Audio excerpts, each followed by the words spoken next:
Hola, ¿qué tal? Bienvenidos. Qué bueno que nos acompañas en una emisión más del programa Bitácora Social. Mi nombre es Otto René Cáceres y te estaré acompañando los siguientes minutos aquí a través de los micrófonos del Laboratorio de Análisis Social Estratégico LACE. Nuestras redes sociales para que te comuniques con nosotros en el Facebook diagonal LACE Oficial Guami, nuestro Twitter @LACE Oficial Guami y nuestra página web www.lace.mx.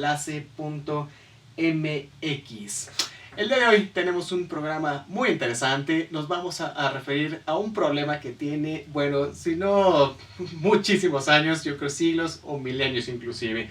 Y vamos a hablar sobre el conflicto nuclear iraní, pero además sobre cómo se da este conflicto, cómo empieza, de dónde viene y en qué podría resultar. Y para acompañarme en este tema me acompañan en la mesa el maestro Luis Fernando Ordaz y el maestro, pues usted ya lo conoce, Luis Eduardo Bustos, ambos candidatos a doctor por la línea de procesos políticos de la UAM Iztapalapa. Jóvenes, bienvenidos. Hola, ¿qué tal? Hola, ¿qué tal, René? ¿Cómo estás? ¿Qué nos decías, mi buen Lalo? Nada más sin el Luis. Ok. Eduardo. Eduardo, nada Oh, más. es cierto, es cierto. Sí. Perdón. Sí. Bueno, ya eres de casa. Se nos va uno, Está no muy pasa nada. Oigan, el conflicto nuclear iraní, y estamos platicando antes de comenzar, que tiene sus orígenes, bueno, desde la Primera Guerra Mundial, inclusive desde antes. ¿Cómo se ve esto? Bueno, resulta que Irán es uno de los pueblos más antiguos, tan antiguo como la India, como China, incluso como más antiguo todavía que los mayas. Estamos hablando del siglo XV antes de nuestra era, por lo menos.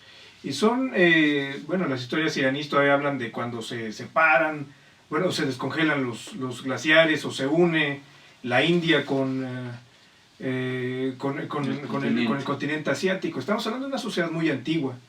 Que bueno, que va cambiando de nombres. Nos remontamos a los sumerios, por ejemplo, uno de los primeros nombres, claro, aunque no el único. Después es el imperio persa, después el Meda, y entonces va cambiando con el tiempo. Las llamadas guerras médicas eran justamente de esto. Y es bien importante porque el imperio persa fue el primer fundador político de lo que es el imperialismo. La formación de los imperios se hace a través de Ciro I, justamente en el siglo V antes de nuestra era. Y hay un libro muy interesante que les recomiendo que se llama La Ciropedia, que además fue escrito por un griego que se llama Genofonte. Entonces el primer manual de cómo se hace un imperio es ese, y lo hacen los persas.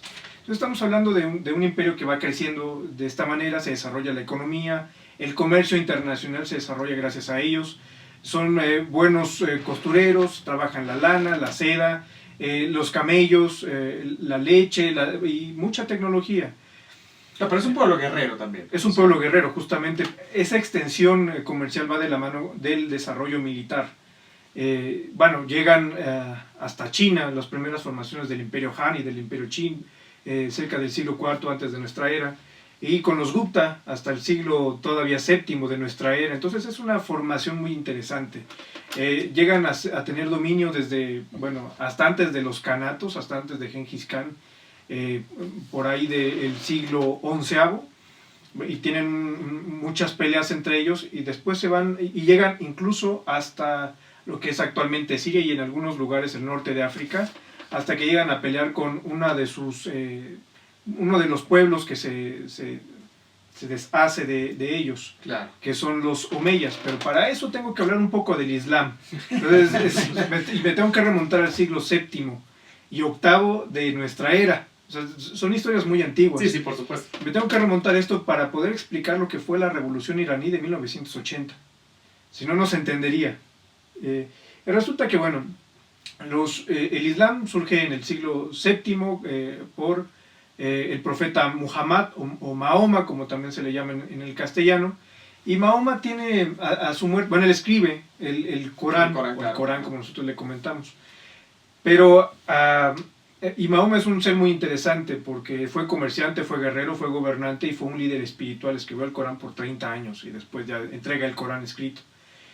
Y a su muerte, hay dos personas, se escinden dos grupos. Uno que son los chiitas, que significa seguidor en árabe. Y en estos seguidores, estaba su hija Fátima y el esposo de Fátima, Ali. Es muy interesante porque Muhammad se casa con una cristiana y una judía, ¿no? Sus dos esposas son cristianas y judías. Y Fátima y Ali eran sus seguidores. Entonces lo que había, el conocimiento que se tenía de Muhammad con su hija, bueno, hizo un grupo que eran los chiitas, pero hubo otros que le agregaron comentarios al Corán. Esos se llaman sunas. El Corán está dividido en suras. Claro. Y entonces los comentarios al Corán, a estas sunas, se le llaman suras. ¿Cuáles son los sunitas? Digamos? Se le conocen los sunitas. Y entonces estos sunitas, bueno, tienen otra idea acerca del Corán, lo ven como una forma de justificar el poder. Ellos forman los califatos, ven que es importante guerrear, ellos matan a Fátima y Ali. Entonces se genera un conflicto muy fuerte al interior. Claro. Ellos son predominantes en esta parte de lo que llamamos ahora Mesopotamia, o que los griegos le llaman Mesopotamia, que es el lugar entre ríos. Meso a mitad, potamos es ríos. Y que cubre lo que actualmente es Irán, pero también Irak. Y algunas partes de Uzbekistán, Tayikistán, que eran estos pueblos de Tayik y Uzbek.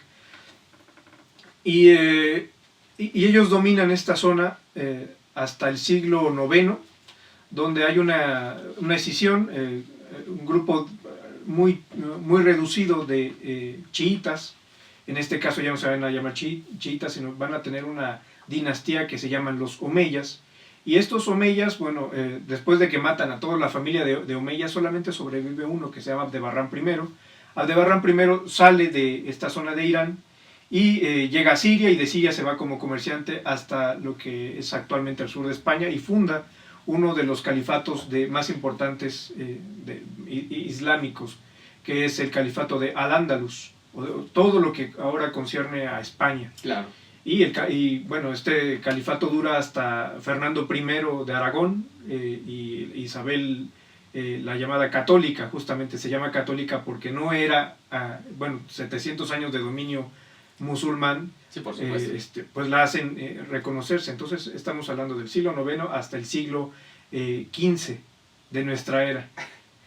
Ok, y a partir del siglo XV, ¿cómo nos conectamos con esto que nos decías? Bueno, sí, todo recorrido histórico es muy, muy interesante para entender lo que al final ibas a llegar a 1980. Bueno, resulta que los sunitas tienen una creencia, un mito, que hay una resurrección de Muhammad en diferentes lugares. Esto se les llama mulás. Y los mulás son líderes religiosos importantes. Entonces hasta el siglo XV habían existido 13. Pero se tenía la creencia y la discrepancia de que pudiera haber un número 14. Y este mulá no se dio sino hasta 1980, que era el Ayatollah Khomeini. Claro. Khomeini estaba en el exilio. Voy ahora a regresar, me voy a adelantar, porque bueno, son muchos años. Todavía ellos se unen al Imperio Otomano en el siglo XVI, y después caen, ¿no? Bueno. Pero resulta que para la Primera Guerra Mundial descubren en Irán unos yacimientos de petróleo, ¿no? Que lo habían visto, incluso ustedes leen la Biblia y hablaban de los festivales del fuego que se hacía justamente con piedras que se prendían. Bueno, el petróleo que no tenías que excavar, ya estaba afuera, así de piso. Y no le tenían mucha importancia, ¿no? Entonces descubren que el petróleo se puede utilizar para varias cosas, principalmente los ingleses, y hacen un acuerdo con un señor que ni siquiera era de Irán, era del Imperio Otomano, donde le dicen, bueno, hace una serie de arengas, crea una empresa fantasma, donde dice, bueno, de lo que ustedes vayan a explotar, yo hablo con los califas, y nada más denme el 5%, de hecho se le llama el señor del 5%, y entonces le van a dar las ganancias del 5% del petróleo que saquen en Irán y en Irak. Te imaginarás cómo se hizo en la década de los 20, este señor se hizo millonario. Por supuesto. O sea, dejó de ser un pobre pastor por ahí que se hizo millonario. Pero los iranios, o el pueblo iraní, no tenía noción de la importancia del petróleo. Era más importante el comercio de camellos, por ejemplo, que el petróleo. Finalmente era un pueblo que no tenía como una proyección muy grande. O sea, eran pequeños comerciantes, ¿no? Sí. Era un pueblo grande, pequeños comerciantes, y hasta ahí. O sea, Hasta ahí, no, sí, un desarrollo más ganadero. tecnológico, nada, ¿no? O sea, Claro, entonces, bueno, los ingleses ya se meten con una de las últimas dinastías, que era la dinastía de los Pahlavi.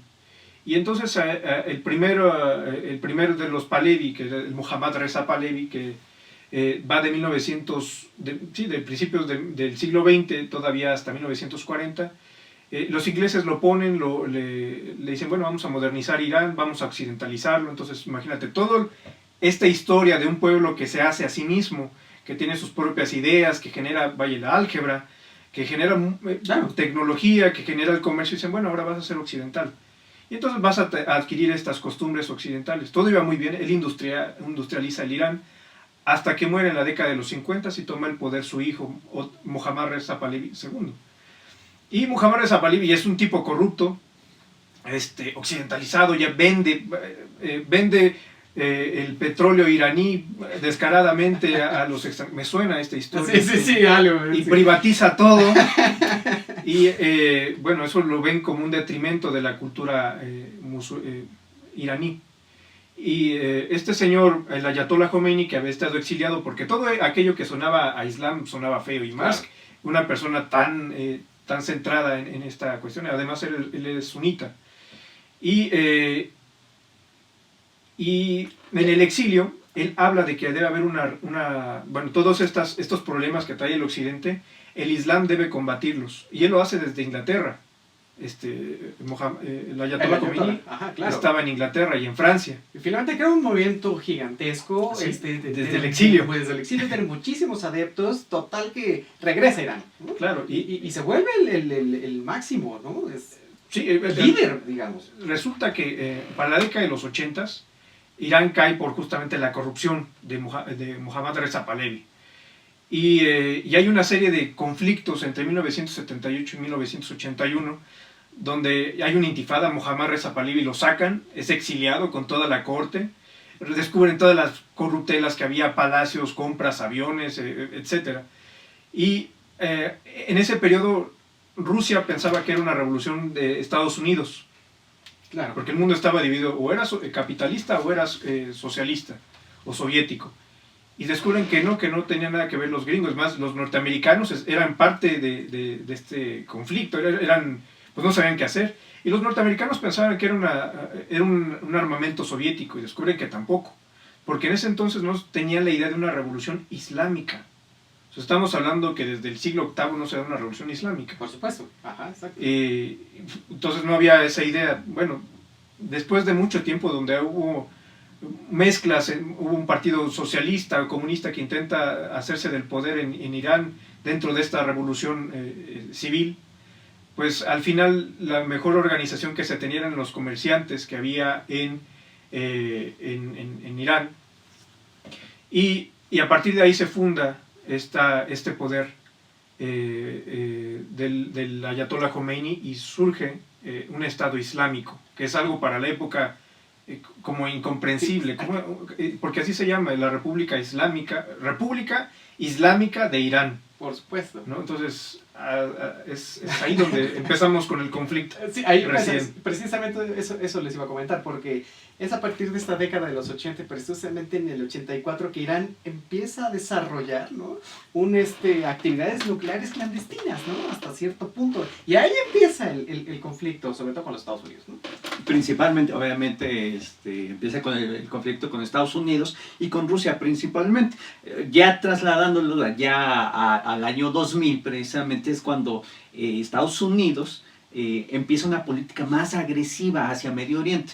Bush es el que comienza a una guerra frontal contra todos los enemigos de Estados Unidos. Decía, estás conmigo, estás contra mí. Entonces, a la par que Lalo mencionaba la historia reciente y un poco más antigua de Irán, debemos saber que precisamente esta revolución era nacionalista. Entonces, cuando llega Estados Unidos a Medio Oriente, llega a hacer ciertas invasiones, resulta que Irán dice, no, o sea, tú no vas a entrar aquí. Entonces, a la par del año 2001 más o menos, cuando empieza un programa iraní mucho más estructurado, es cuando Estados Unidos empieza este ataque a Medio Oriente, y precisamente es cuando se va negociando. Debo de comentar aquí a la mesa y a nuestros amigos que hay una serie de negociaciones desde el 2002, o sea, no este acuerdo que se dio hace una semana y media más o menos, tiene por lo menos 10 años trabajándose. Entonces, el actual presidente de Irán, que es Rouhani, en el 2002 fue el que empezó el trato con Estados Unidos y con la Unión Europea y se viene consolidando 13 años después. Claro, pero tampoco es gratis, o sea, Claro, digamos, sí, los iraníes en 2002, se descubre la construcción de una planta de enriquecimiento de uranio y de plutonio. Claro, sí, O sea, tampoco son blancas palomitas. Claro, Digo, por supuesto. ellos argumentan que es para el mantenimiento de la paz y que es para una cuestión totalmente civil, aunque todos los demás en Medio Oriente también, precisamente por eso le pide a Estados Unidos, al menos ahora Arabia Saudita le dice, oye, a nosotros nos da miedo, ¿no? Que esos cuates enriquezcan uranio al 90% cuando ya sirve para hacer una ojiva nuclear, ¿no? Bueno, también debo comentar, ahorita le paso rápido la palabra a Lalo. También hay que entender que esto es un discurso. Estamos hablando de discursos. No, por supuesto, son las dos posiciones. No que no exista, por supuesto existe, pero un programa nuclear iraní lo que significa para Medio Oriente es precisamente desestabilizar a Rusia. Rusia,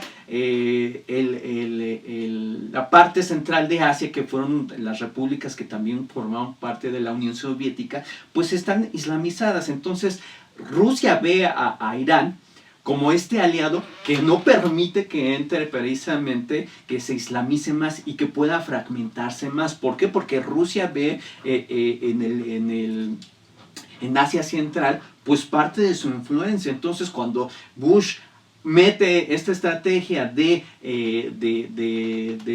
controlar y de invadir ciertos países en Medio Oriente, es cuando Rusia reacciona, cuando China reacciona, sabiendo que estaban en un proceso también de crecimiento. Entonces, son discursos como son acciones que tomarán, ¿no? Entonces, esto es lo que dice sobre China, Rusia, etcétera. Es el grupo G5+1. Exactamente. ¿No? Que es opuesto precisamente al programa nuclear iraní. Pero está otro organismo, que es el Organismo Internacional de Energía Atómica. Pero aún así, la ONU y el organismo han sido incapaces de frenarlo. O sea, ¿qué pasa ahí? Bueno, no han sido, es que no tienen las facultades, no es de que no puedan. Lo que han tratado de hacer el grupo del G5+1, que es incluye Alemania. Alemania, gracias, precisamente por medio de sanciones económicas, porque este organismo nuclear precisamente simplemente hace las revisiones, no llega más. Entonces el grupo del G5 es el que hace las cuestiones de poner sanciones. Claro, entonces, estas sanciones han sido, creo que en dos vertientes muy claras. Los activos en la venta de petróleo los han detenido, sí. Y la congelación de cuentas europeas del Banco Central de Irán. Y eso tiene a Irán en una posición económica, pues, o sea, muy baja, muy terrible, digamos, para la población civil, ¿no? Sí, por supuesto. Decía Rousseau que una forma de violencia es la pobreza, es la forma más extrema de violencia. Y lo que han hecho, bueno, también hay que entender otro contexto, que bueno, la posición estratégica de Irán con respecto a Israel. Y ahí tiene otra historia. Cuando el Estado de Israel en 1948 se funda, se hace a través de una invasión a lo que eran los antiguos estados otomanos. Cuando cae el Imperio Otomano, bueno, Israel dice, bueno, esto no es de nadie, entonces es mío. y entonces los palestinos que vienen ahí de, oye, yo llevo más de 1000 años viviendo aquí, no me vas a sacar. No te fuiste, ¿no? No, pero no había nadie, entonces es mío. Entonces, bueno, se funda esto. Evidentemente, hay una cuestión que hay que poner en acento. El mundo musulmano se divide en nacionalidades. Para nosotros, los latinoamericanos, sí es importante, o el mundo occidental, es importante el nacionalismo. Pero para ellos no. Para ellos el mundo se divide en quiénes son musulmanes y quiénes son no musulmanes. Claro. Entonces no importa, bueno, después de la Primera Guerra Mundial no importaba quién era de Turquía, de Líbano, de Palestina, de Irán, de Irak, de Afganistán. Eso no era importante, eran todos musulmanes. Y justamente por eso leen el Corán en árabe y aprenden el árabe. Eso es un invento occidental, una particularidad occidental. Entonces también hay que tomar en cuenta eso. Claro. Cuando tocan a algún musulmán, en este caso los judíos o el mundo hebreo, pues hace una reacción que incluso genera un movimiento que se llama el movimiento pan-árabe. Árabe es una forma de decir a la gente que vive en el desierto. Y dentro de este movimiento pan-árabe estaba Egipto en primer lugar, y después seguían Irán, Irak y todos los demás pueblos justamente en reacción contra Israel, y a partir de entonces, bueno, se hace una guerra todavía después de la Segunda Guerra Mundial entre los árabes y los, no judíos, sino los hebreos o los israelíes, apoyados con Estados Unidos. Claro. Entonces, esto genera todo un movimiento de exiliados en Palestina, que es lo que ahora conocemos como el movimiento Hamas.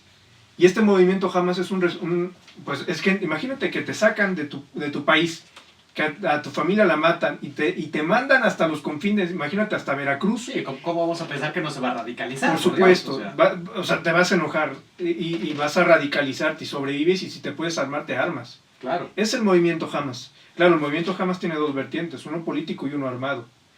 Y es este movimiento el que está haciendo boicots contra Israel, Sí. y contra todos aquellos que apoyen a Israel. Bueno, esta es la preocupación principal. O sea, la preocupación principal es evitar que Irán se convierta en una potencia nuclear, ¿no? O sea, Porque ya tenía el petróleo. sí. Es uno de los fundadores de la OPEP. Porque esto puede provocar una carrera armamentística en Oriente, ¿no? Sí, claro. O sea, más de la que ya está, ¿no? Puede crecer No, exorbitante. y además, o sea, el equilibrio geopolítico en Medio Oriente. Desestabilizaría la región Exactamente. completamente, ¿no? ¿Por qué? Porque en este caso Turquía y Arabia Saudita, que son apoyados por Estados Unidos, precisamente también buscarían, y bien lo dice, se armaría toda una carrera nuclear que precisamente desestabilizaría, bien lo dice Lalo, a Israel, que Israel también tiene Ojivas nucleares. ojivas nucleares, ¿no? Entonces, y eso no le conviene a Rusia. Rusia no le conviene porque en geopolítica